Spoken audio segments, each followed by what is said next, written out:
Have you ever noticed how a single word, a single glance, or a fleeting comment can unravel your entire day? One careless remark, one unexpected event, and suddenly your mind is no longer yours. It races, it churns, it collapses under the weight of forces entirely beyond your control. Most people live like this, trapped, bound to every storm that passes through life. They're prisoners of emotions that shift like the wind, believing that calm is something the world gives or takes away. But the Stoics knew better. They understood that the battlefield is not outside, it is inside. The mind is not a mirror reflecting the chaos around it. The mind is a forge that shapes that chaos into either peace or torment. What you think becomes what you feel. What you feel becomes the reality you inhabit. Old pathways of fear, resentment, and anger can be broken. New pathways of clarity, patience, and composure can be carved deliberately. So the question is this: will you continue to surrender your inner calm to circumstances, or will you learn to carry serenity as an unshakable fire within you? Let's explore this together. Imagine standing in the middle of a crowded street. Engines roar, voices shout, screens flash in every direction. Your senses are assaulted from all sides. Inside, your mind mirrors the chaos, scanning, anticipating, bracing for threats that don't exist. No lion is chasing you, no weapon raised. Yet your chest tightens, your heartbeat accelerates, your muscles tense, and your mind convinces you that war has begun. Ask yourself, how many days of your life have passed like this? Not because of true danger, but because of traffic, deadlines, emails, social pressure, or a single careless word. Marcus Aurelius wrote, "You have power over your mind, not outside events. Realize this, and you will find strength." Yet so few recognize it. They remain chained to the impulse of the moment, reacting before thought can intervene. I once observed a man in a cafe. His phone buzzed. He glanced down. His jaw clenched. His posture collapsed as if under the weight of a hammer. All that had reached him were a few words on a glowing screen, yet his body betrayed him. His pulse raced, his breath shortened, and he vanished into a battle that never needed to exist. How often do we do the same, reacting to shadows, surrendering our peace to illusions? This is the cycle of most lives. We wake, check notifications, react. The mind becomes addicted to chaos. Cortisol and adrenaline drip into our veins as if they were fuel, convincing the body that a tiger is on the hunt when, in reality, it is a minor inconvenience or delayed email. The Stoics teach that awareness is the first step toward liberation. Epictetus asked, "If someone gave away your body to a stranger, would you not be furious? Yet you surrender your mind to anyone who insults you. Where's the shame in that?" The truth is harsh because it is real. Our peace is not stolen by disasters. It is surrendered to unchecked thoughts. And herein begins transformation. When tension rises, resist the impulse to respond immediately. Step inward. Let silence settle before you speak or act. Observe the thought, the trigger, the emotion. Ask quietly, does this serve me? Is this necessary? That question alone creates space, a wedge between the stimulus and your reaction. In that space, freedom waits.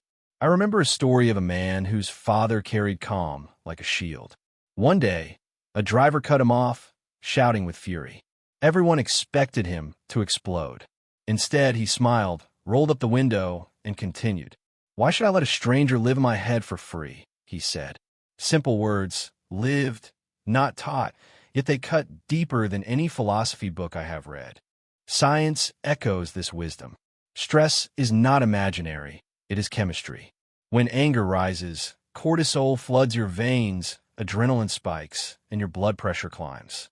Calm is equally tangible. Controlled breathing, stillness, and measured thought release serotonin, oxytocin, and a sense of ease into your system. Calm is a biological reality, not a poetic notion. And like any skill, it must be trained.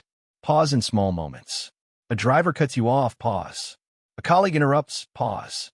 A looming deadline threatens, pause. Each choice to observe instead of react rewires your neural pathways. Over time, calm becomes a reflex, not an effort.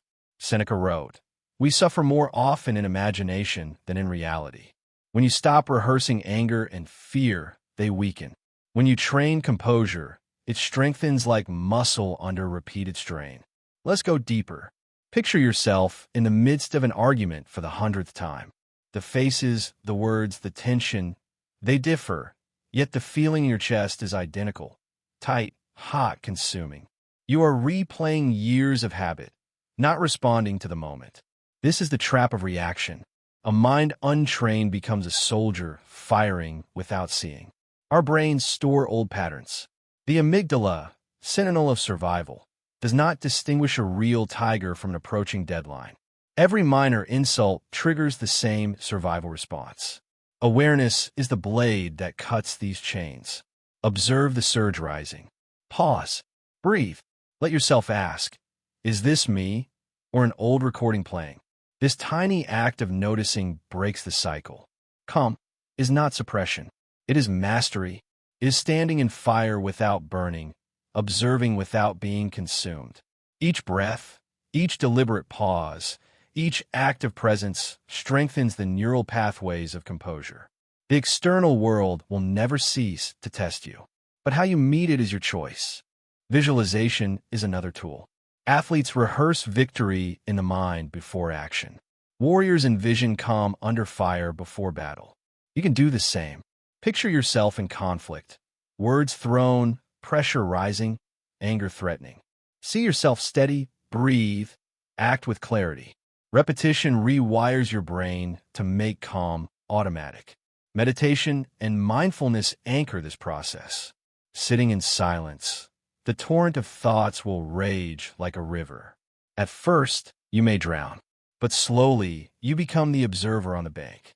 Thoughts are patterns, not reality. You choose which to follow and which to release. Gratitude sharpens this lens.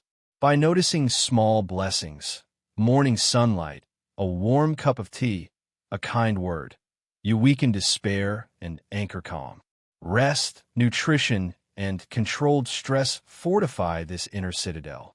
Sleep recalibrates the nervous system. Proper nourishment fuels clarity. Exercise releases tension. Voluntary discomfort, cold showers, fasting, exposure to challenges trains resilience. Each deliberate choice strengthens your body and, in turn, your mind. Your nervous system becomes an ally, not a tyrant. Calm becomes a default state, a practiced reality. Words shape this reality. Every phrase you repeat, I am calm, I am capable, I can endure, rebuilds your neural architecture. Old scripts of helplessness fade. New scripts of mastery take root. Repetition is the hammer shaping the mind. Visualization is the blueprint. Breath is the tool. Awareness is the forge.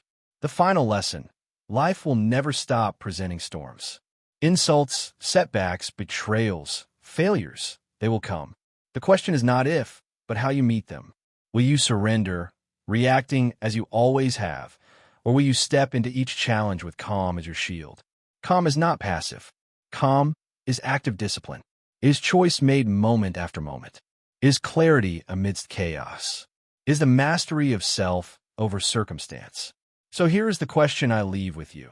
In the face of the next storm, the next insult, the next moment that threatens to unravel you, will you remain a prisoner of your impulses, or will you rise steady, anchored, unshaken? Drop a word in the comments that represents calm to you. Peace, strength, clarity. Let it anchor your mind and remind you that mastery is within reach. The journey continues. Practice, repeat, strengthen, and one day you will find that calm is no longer an aspiration. It is who you are.